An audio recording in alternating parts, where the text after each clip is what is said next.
Good morning, everyone. Happy Monday. This is Rachel Curtis, the Desert Doula with Ask a Birth Professional. Today, I am talking with Lety Knight, who I have had before. She told us about Hypnobabies. Today, I'm bringing her back to talk about VBAC. So Lety is a doula and a childbirth educator. She is our Hypnobabies instructor here in El Paso. And she also has a few new projects that we're going to talk about, specifically relating to cesarean and VBAC, that we'll get into a little bit later in the interview. So I'm doing this series on VBAC in anticipation of the training that I'm helping to organize that's coming up in January. We're having Jen Kamel of VBAC Facts come in. So until that date, all of my Ask a Birth Professional will be exploring some aspect of VBAC. So I wanted to bring Lety on because as a doula, she sees kind of behind the scenes with the mother, and I'm really curious as to, I just wanted to share a little bit about what this means on a personal level to women, and having helped a number of women get ready for their VBACs and seen them through it, she is a good person to share this with us. Last month, we talked with a maternal fetal medicine specialist and looked at more of the medical side. So here we're going to go into the right brain and look at the emotional aspect a little bit more. Okay, so Lety, thank you so much for coming on, and let's just jump right in with how many VBACs have you attended? Hi, Rachel. Thank you for having me on. I'm excited to talk about VBACs in El Paso and all the options available to mom.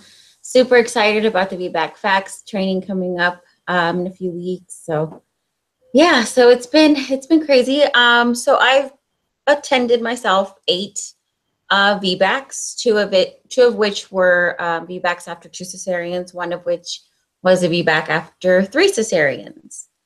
So yeah, I've attended a few. Okay, so what are some of, when you're talking to these mothers, what are some of the most common concerns that they have? Do you see some of the same things come up? What are their main questions and concerns about?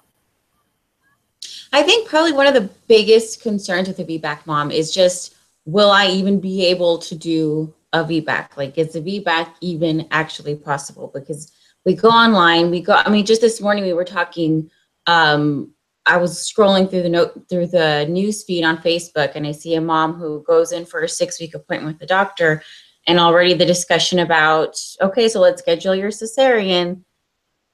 And so it's just, when that option wasn't even, presented, it wasn't even discussed. And the first thought that popped into my head was, okay, was she given that option? Was she referred to maybe someone who would give her an option to be back? Or is that the only option that was presented to her? Okay, we're going to schedule your repeat cesarean.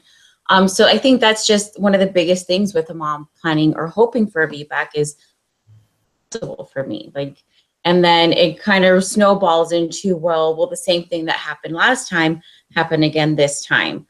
Will I, as much as I try for this, will I just end up with another cesarean? And all my preparing, all, the work that I've done, all my researching, will that all be for naught, And I think one of the biggest kind of emotional aspects of it is this really safe? Am I putting my baby at risk? Because when we hear about all these risks, and we'll kind of go into more of the actual risks a little bit later, but when we're presented with, well, we're just going to go into straight into a cesarean because of the risks. We just hear that word risk, right? And it's scary.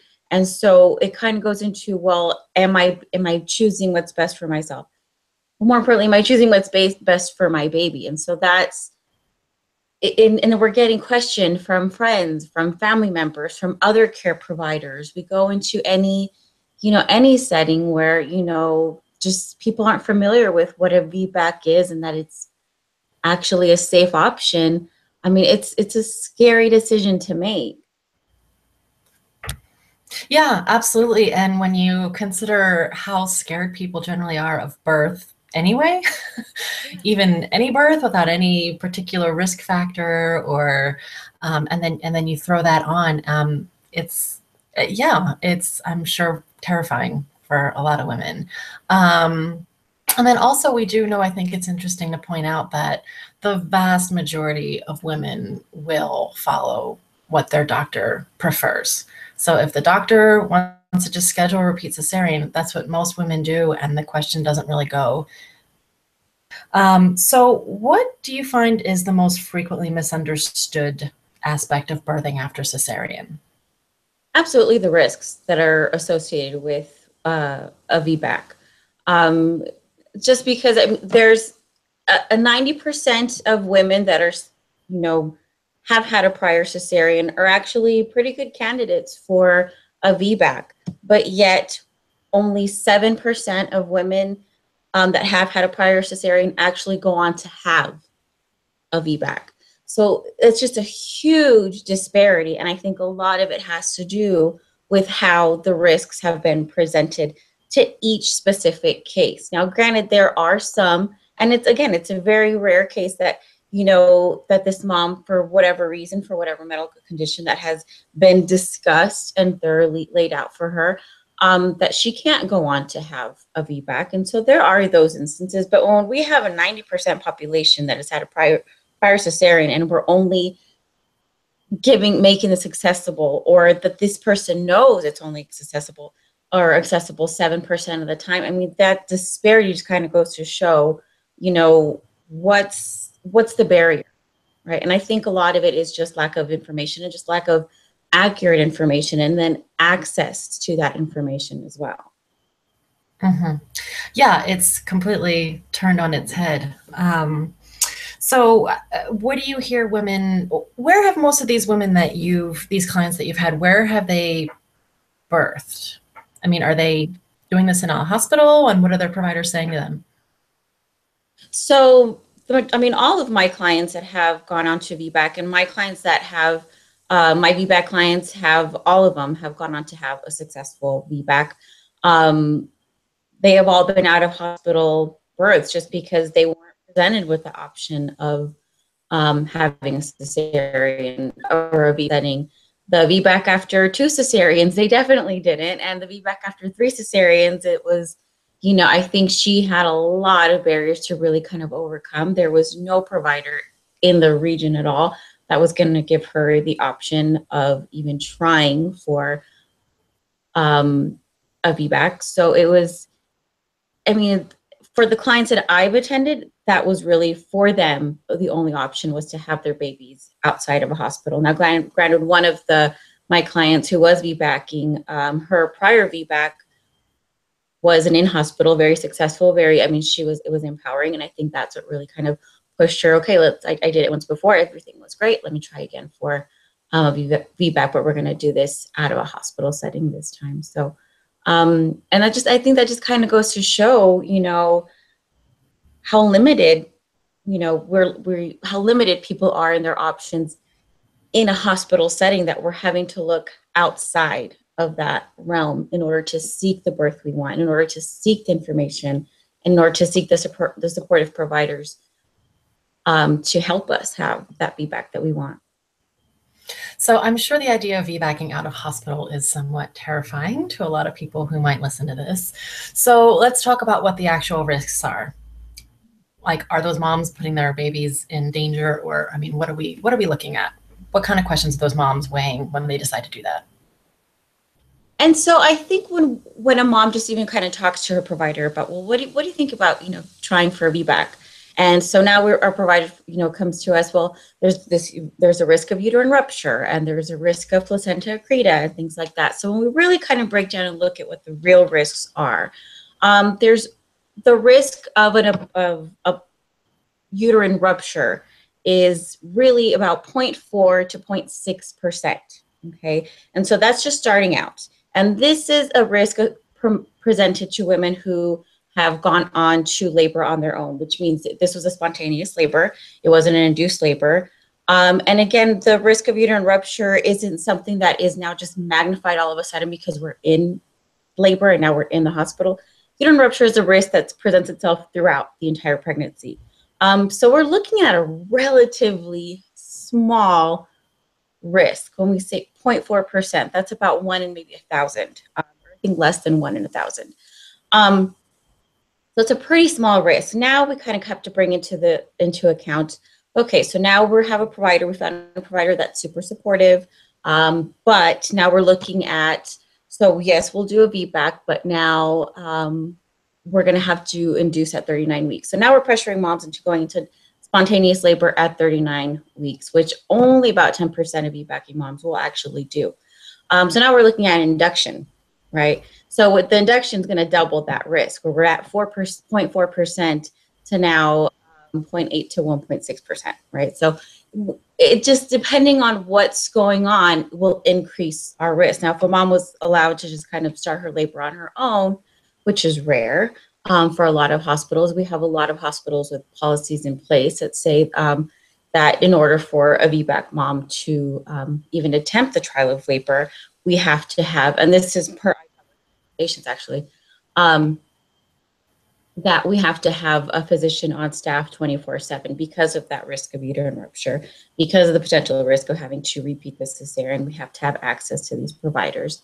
So there's, I mean, I think one of the biggest risks also that we have to kind of look at is who your provider and where you're having your baby is as well, right? So do you think that changes the mother's risk? I mean, I guess if it's in the hospital and you're inducing, that's gonna change the numbers a little bit. Absolutely, I think it just I think it changes the likeliness of how successful the VBAC that you're seeking is actually going to be. Absolutely. Mm-hmm. Well, and as we know, fear and anxiety itself inhibit labor. So if you're in a place where, everybody is hyper focused on that 0.8 or 0.6% chance, then you might see a higher incidence of, labor stalls and things like that. That could lead to more intervention. And anyway, we won't talk about that cascade. But I also wanted to just ask a little bit about, let's compare that number to some of the other things that can happen in the hospital, because I find that interesting where we have this requirement in most of our private hospitals, if not all, that there has to be a physician or on staff all the time for an emergency cesarean in case that rupture happens. But I wanted to ask you, what do you know about the risk of what information is there about the risk of cord prolapse, which could happen in any labor, and then also repeat cesarean? So the risk of a repeat cesarean. So again, like you said, the risk of a cord prolapse it's present in any labor, right? But the risk of an actual cord prolapse is, I think, it's relatively pretty small. I think the last time, or at least the last thing I read was maybe 4%, 5%, something like that. So I'm not too sure about the numbers about that, but it's still a very small percentage. However, the risks of a repeat cesarean, now we're looking at risk of infection. Now we're looking at prolonged recovery time. Now we're looking at what the chances are of a mom VBACing after 2 cesareans now, what that looks like, and what the likelihood of that is as well. That increases your chance of a uterine rupture. It increases your chances of placenta accreta. So it's the risks of having a repeat C-section compared to having, or at least trying or having a TOLAC, or the trial of labor after a cesarean, after a prior cesarean, are much higher for a mom, which is why ACOG actually recommends for a prior cesarean, we should be taking into account what women's wishes are, what they're hoping to do, on top of what her actual, what her actual success rate can be, right? And so actually supporting it. Because if we're adding on different risks, like, okay, yes, you can have a VBAC, but now we're going to induce you. Plus, we're also going to limit your movement in bed. Plus, we're also going to give you pitosis. So now there's a lot of different things that could increase the risk. But we have to kind of ultimately come back and look at, but are we actually giving this person a fair chance of having her VBAC? And what is that going to look like for this particular person? Mm-hmm. Mm-hmm. Yeah, I feel like that's kind of what's absent a lot of times in those conversations, is that, if you've had a prior cesarean, there are risks with any option that you have presented to you, but it sounds like people only focus on, and so women really aren't getting a fair option, whichever way they opt to go. Okay. Um, let me look at how do you help moms prepare then? So what kind of support do you give them as they're going into this and they're being bombarded with all these risk factors and doomsday scenarios of what can go wrong and the responsibility that they might be taking if it does. How do you help them? So I think the biggest thing is just, kind of let's look into where your circle of information is. Let's look into where are you getting, what's the scariest part? I like to kind of focus on what's kind of, what is their biggest fear and how can we address it and how can we educate you to better empower you so you can feel better about what your options are. Because again, we're coming at this with, with some baggage, right? What made us have or what led to our cesarean beforehand? Were we at like 5 centimeters and doctor was like, okay, that's it, failure to progress, right? Because there's a language associated with VBACs and cesarean. I'm not going to attend a VBAC, or sorry, we're not allowed to do that, or you're not allowed to do this, right? There's like this allowance that needs to happen. So I like to kind of help moms get into much more, reassuring emotional place. And a lot of times that has a lot to do with information and access to information. Granted, there's lots of great groups on Facebook and social media outlets. But we really want to get down to, again, breast tests. Like where can I get accurate information? Where can I get supportive information? VBAC Facts is an amazing resource. And I always refer clients to VBAC Facts.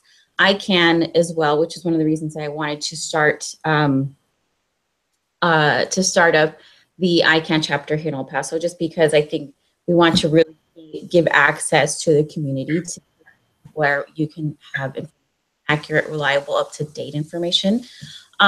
So VBAC Facts, ICANN International Online, your local ICANN chapter, seek other like-minded VBAC supportive people, knowing how to talk to your provider, knowing the questions to ask your provider to find out that they are a truly VBAC supportive provider for you. And at least in whatever your VBAC, birth looks like, is this person going to support that for you?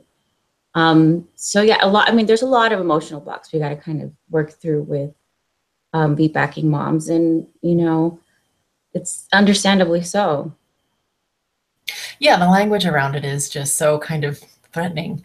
Well, I want to actually go back and pause and unpack something a little bit. So you talked about an ICANN chapter. So just to explain to everybody what ICANN is, I want to talk about this bit. I think we are really fortunate to have it back here in El Paso and for you to be running it. So just what's the organization and what do they make available, and what can women expect when they come to a meeting? So ICANN is a nonprofit designed to help promote vaginal birth after cesarean, help to provide information to reduce the cesarean rate, and also just to provide a free resource for women seeking this information to help them with, ways to recover, ways to find support systems, how to best, again, find a provider in your area to help you find, again, the birth that you want, whether it's a surgical birth, a vaginal birth after cesarean, whatever that looks like. It's just, again, a source of information to educate the community for free. We're having our second meeting coming up next Monday I'm holding it at the retreat. It's 5:30, open to anybody. Bring friends, bring family members as well. I think it's important for family members to also understand what a VBAC is, right? And how, why our cesarean rate is so high and what we can do to help lower that number as well. So it's open to anybody. I'm really excited just because of it's kind of scary when we look at what the cesarean numbers are in our community, and being able to be a part of educating the community to help lower those numbers. I think it's important, which is why I really wanted to get involved with ICANN. Yeah, again, I am so happy that you took the lead on that and made it happen, and it's up and running. Like, that's wonderful. So you're also registered for the Truth About VBAC training in January. Talk to me a little bit about what you expect to get from that and why you're coming and who else might like to come.